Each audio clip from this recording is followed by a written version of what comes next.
Dear students, मैंने सोचा Shri Krishna chapter मैंने दे दिया, फिर ढूंढा तो नहीं मिला मुझे, तो इसे भी दे ही देती हूँ ताकि आपके काम आ जाए। लेकिन व्यूज़ मुझे पूरे मिलने चाहिए, चाहे वो इंस्टा में हो चाहे यूट्यूब में हो। आप लोग क्या करते हो, इंस्टा में मैं अपलोड तो करती हूँ लेकिन पूरा वीडियो नहीं जाएगा, और पूरा वीडियो देखने के लिए यूट्यूब चैनल में आना ही पड़ेगा। याद रखना, सफलता के लिए कोई शॉर्टकट सीढ़ियाँ नहीं होती हैं, इसे विस्तार में ही पढ़ना पड़ता है। तो शुरू करते हैं।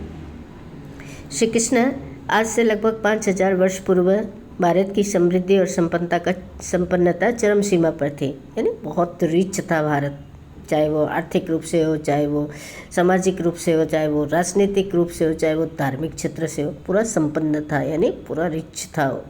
देश में अनेक वैभव, संपन्न और शक्तिशाली राज्य थे, परंतु ये वैभव और शक्ति अधिक समय तक स्थिर न रह सके। पारस्परिक विद्वेष यानी आपसी झगड़े और स्वेच्छाचारिता यानी सबको फ्रीडम चाहिए की भावनाएं प्रबल होने लगी।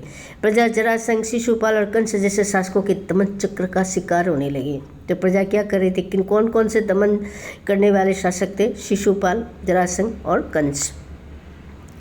इस वातावरण में कंस की बहन देवकी अपने पति वासुदेव के साथ कंस के कारागार में बंदी थी।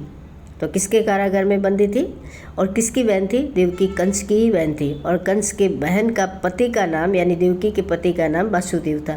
तो देवकी और वासुदेव ये कृष्ण के जन्म देने वाले माता पिता थे, यानी बायोलॉजिकल फादर थे, पेरेंट्स थे। वासुदेव के साथ कंस के कारागार में बंदी थे। यहाँ देवकी के गर्भ से श्री कृष्ण का जन्म हुआ। कंस के भय के कारण कृष्ण का लालन पालन गोकुल में नंद के घर हुआ। याद रखना, गोकुल में नंद के घर हुआ। नंद कौन था? वासुदेव का वसुदेव, वासुदेव भी नहीं है, वह भी नहीं है, वसुदेव है। वसुदेव के घर में हुआ, जो उनके मित्र थे।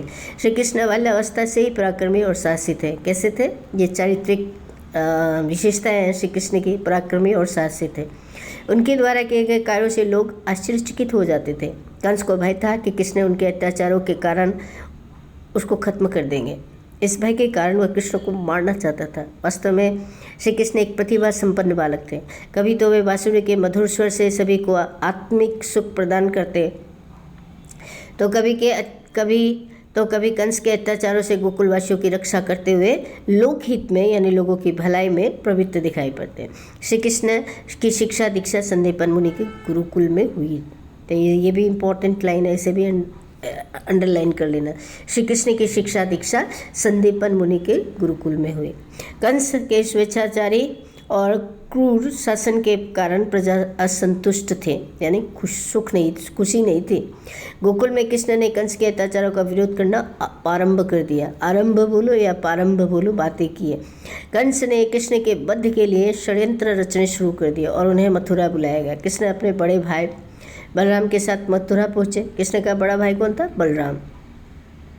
मथुरा पहुँचे। योजना अनुसार मथुरा में मल्लयुद्ध यानी कुश्ती आरंभ हुआ। कृष्ण ने मल्लयुद्ध में आए सभी योद्धाओं को पराजित किया तथा अंत में कंस का अंत भी कर दिया। कंस के वध के पश्चात ही कृष्ण का राजनीतिक जीवन आरंभ हो गया। उन दिनों हस्तिनापुर में राजा धृतराष्ट्र का राज्य था। किसका? धृतराष्ट्र का। वहाँ उनके परिवार में कौरव और पांडवों में कलह का वातावरण था। कलह मतलब झगड़ा। कौरव पांडव को उनका अधिकार नहीं देना चाहते थे। श्री कृष्ण ने इस कलह को रोकने का प्रयास किया। ये पांडवों की ओर से कौरवों के पास उनका संधि प्रस्ताव भी लेकर गए। श्री कृष्ण ने धृतराष्ट्र से निवेदन किया, महाराज, वीरों का विनाश हुए बिना कौरवों और पांडवों की शांति हो जाए, मैं यही प्रार्थना करने आया हूँ। कृष्ण ने धृतराष्ट्र के निरंकुश पुत्र दुर्योधन को भी समझाते कहा, हे दुर्योधन, शांति में ही तुम्हारा और जगत का कल्याण है। लेकिन दुर्योधन अपनी हट से नहीं टला। उसने कहा, मैं सुई की नोक के बराबर भी भूमि पांडवों को नहीं दूंगा। और सुई की नोक की भूमि वो दे भी देगा तो पांडव लेके करेगा क्या? इस प्रकार यह मतलब मैं बिल्कुल नहीं दूंगा। इस प्रकार कृष्ण का शांति प्रयास विफल हो गया। परिणाम स्वरूप दोनों पक्षों में भयंकर युद्ध हुआ, जिसे महाभारत के नाम से जाना जाता है। महाभारत के युद्ध में कृष्ण अर्जुन के सारथी थे, यानी रथ चलाने वाले थे, रथ चालक थे। अर्जुन राज्य सुख के लिए अपने ही कुल के लोगों तथा गुरुजनों को मारने को तैयार नहीं था। उस समय श्री कृष्ण ने अर्जुन को अपने कर्तव्य पालन के लिए प्रेरित किया। उन्होंने कहा कि आत्मा अजर और अमर है। अंडरलाइन कर लेना कि आत्मा कभी नहीं मरती, शरीर मरता है। जिस प्रकार हम ड्रेस चेंज करते हैं, कपड़े बदलते हैं, उसी प्रकार आत्मा शरीर बदलती है। जिस प्रकार मनुष्य अपने पुराने वस्त्र त्याग कर नए वस्त्र धारण करता है, उसी प्रकार आत्मा भी पुराना शरीर त्याग कर नया शरीर धारण करती है। अतः प्रत्येक मनुष्य को फल की चिंता किए बिना अपने कर्तव्य का पालन करना चाहिए। सफलता और सफलता के प्रति समान भाव रखकर कार्य करना ही श्रेष्ठ शिखर है, यानी श्रेष्ठ है। करने के यही उपदेश गीता में संकलित है, यानी गीता में रखे गए हैं, गीता में प्रतिबद्ध किए गए। गीता में श्री कृष्ण जी ने जो महामंत्र दिया वह मानव समाज के लिए स्थायी वरदान है।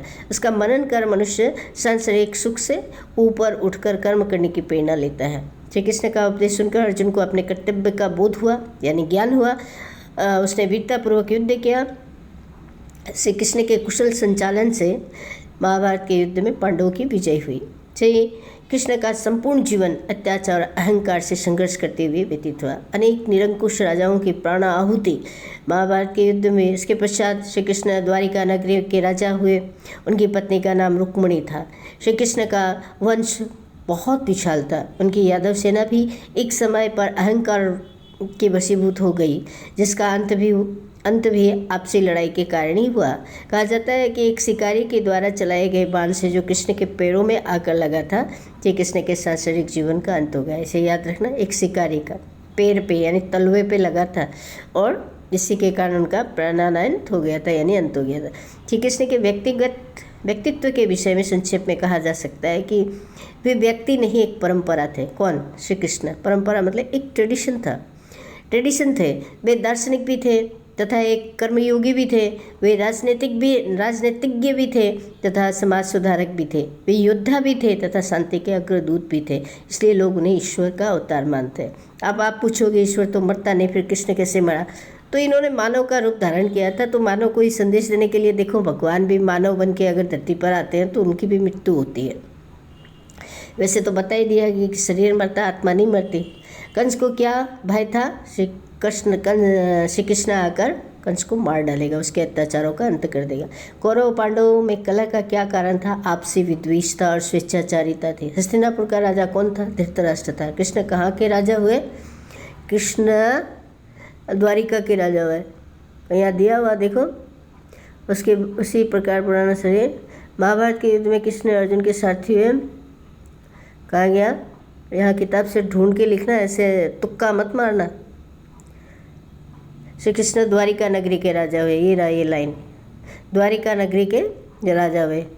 ठीक है, 3rd चैप्टर में 3rd जो पेज है उसका ये श्री कृष्ण द्वारा संपूर्ण जीवन अत्याचार अहंकार से संघर्ष करते हुए व्यतीत हुआ। उनके निरंकुश राजाओं की प्राणाहुति महाभारत के युद्ध में। इसके पश्चात श्री कृष्ण द्वारिका नगरी के राजा हुए। तो यहाँ दिया गया आपके सारे प्रश्नों का मैंने समाधान कर दिया। होप कि ये चैप्टर आपको अच्छे नंबर दिलाएगा। और मेरे भी लाइक और सब्सक्राइब कर दियो। अगर यूट्यूब में तो सब्सक्राइब कर देना, अगर इंस्टा में है तो फॉरवर्ड कर देना, शेयर कर देना और लाइक का सिंबल दे देना। Bye, take care, good night.